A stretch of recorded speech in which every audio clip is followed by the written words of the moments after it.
Razvojno-informacijski center Slovenska Bistrica je v torek 30. avgusta na dvorišču Cukr kuhne v Bistriškem gradu pripravil skupno novinarsko konferenco, na kateri so podrobneje predstavili letošnjo prireditev Podobe bistriških domačij. Organizatorji so novinarje seznanili še z nekaterimi ostalimi dogodki in prireditvami, s katerimi vstopamo v letošnjo jesen.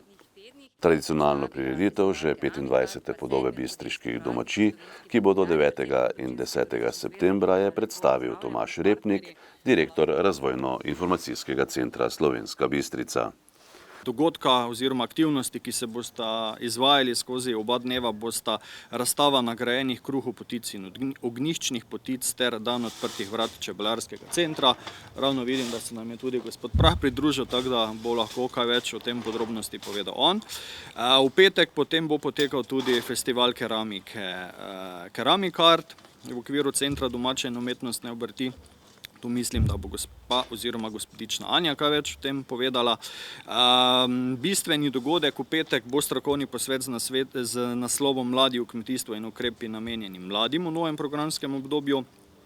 Potem pa še v petek poteka tudi podelitev priznanj za najboljše ocenjene kruhe, potice in ognjiščne potice.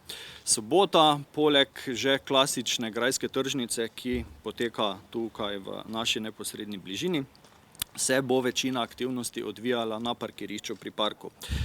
Če tudi te kar na hitro preletim, potekal bo 7. rokodelski praznik, se pravi, vse slovenski rokodelci se bodo tudi letos tukaj predstavili.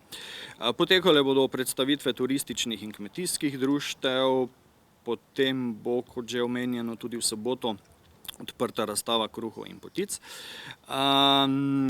Dogodek, ki bo letos različen oziroma dodaten k lanski ponudbi bistriških podob, pa bo oziroma bosta pravzaprav dva.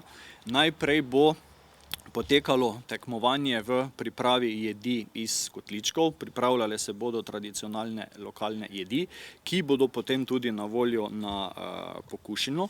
In letos bodo potekale tudi igre turističnih društev, ki lani niso bile izvedene.